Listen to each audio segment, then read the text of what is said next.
안녕하세요. 사랑하는 성도님, 오늘은 4월 14일입니다. 징계받는 자에게는 복이 있나니. 오늘 말씀은 욥기 5장 17절입니다. 볼지어다 하나님께 징계받는 자에게는 복이 있나니 그런즉 너는 전능자의 징계를 없이 여기지 말지니라. 아멘. 욥의 친구 엘리바스가 던진 이 말은 비록 욥의 상황에 완전히 부합하는 위로는 아니었을지라도 우리가 잊지 말아야 할 신앙의 한 단면을 보여줍니다. 엘리바스는 고난이 단순히 파기를 위한 것이 아니라 하나님께서 사랑하는 자를 바른 길로 돌이키고 온전하게 하시려는 과정임을 역설하였기 때문입니다. 이는 고통의 한복판에서 우리는 왜 이런 일이 일어났는지가 아니라 어떻게 반응하고 성장해야 할까를 물어야 함을 가르쳐 줍니다. 고난은 단순히 하나님의 심판의 징계가 아니라 교육적인 사랑입니다. 징계에 해당하는 히브리어 무사르는 훈계, 교정, 훈련을 의미합니다. 이는 부모가 자녀를 바른 길로 인도하기 위해 베푸는 훈육과 같습니다.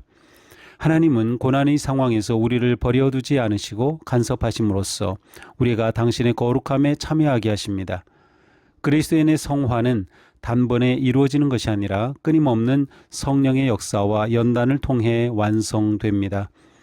고난은 우리 안에 불순물을 제거하고 하나님의 형상을 선명하게 드러내는 은총의 수단입니다.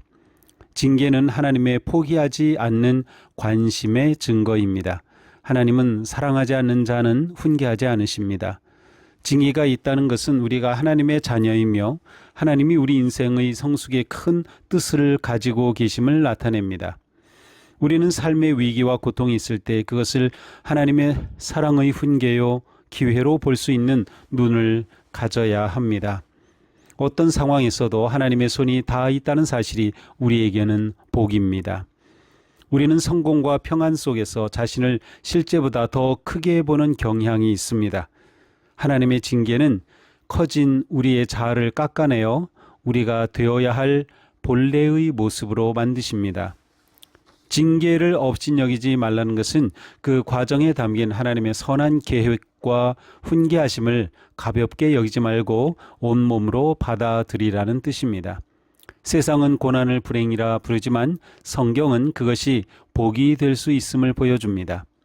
하나님의 징계가 끝난 후 베푸실 치유와 회복을 바라보며 현재의 고난과 아픔을 거룩한 수업료로 보는 태도가 우리를 깊고 성숙한 믿음으로 인도할 것입니다.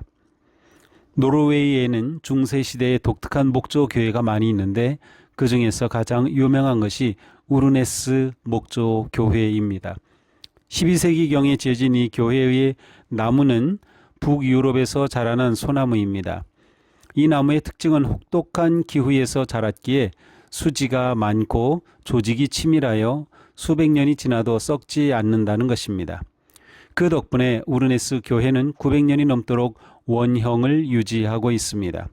또한 건축 역사에서 우르네스 교회는 목재의 내구성을 증명하는 살아있는 유물로 평가됩니다. 하나님은 우리를 든든한 집으로 빚으시기 위해 때로는 춥고 혹독한 시기를 허락하십니다. 우리가 겪는 고통은 때로는 하나님이 손에서 썩지 않는 집으로 태어나기 위한 시간일 수 있습니다. 현재 자신을 괴롭히는 일이 있다면 그것이 하나님의 거룩한 교훈과 성숙의 기회라고 생각해 보십시오. 또한 주님, 이 연단을 통해 제 안에서 무엇을 다듬기를 원하시나요? 라고 기도해 보십시오. 기도합시다.